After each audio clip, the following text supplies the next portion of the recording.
ඔයාගේ තේරිලක් අහන්නද? හා. අද පොත්ත ගැලවුවම මයිල් තියනවා. අද මයිල් ගැලවුවම ඇට තියනවා. ඇට ගැලවුවම පොල්ල තියනවා. මොකද්ද?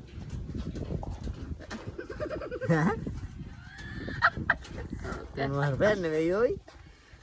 රටකජු. රටකජු? රටකජු මොනවද? ඉරිඟු. මයිල්. බඩ ඉරිඟු. ඔව්. බඩ ඉරිඟු තමයි. අපි ඇවිල්ලා ඉන්නේ කොහෙද මේ?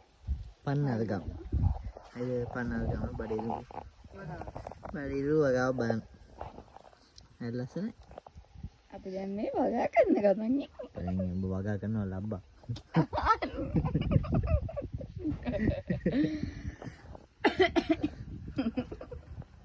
මේ අපි ආවේ මෙයාගේ නෑදෑයෝ බලන්න මේ. නෑ බලන්න ආවේ මෙයාගේ. අයියාගේ ලොකු නෑ යාර. ලොකු නෑ.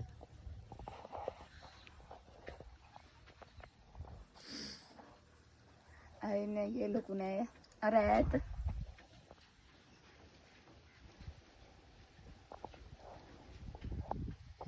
හරිම ලස්සනයි. කලංකයි. පළක් කුට්ටලා ඉන්නවා.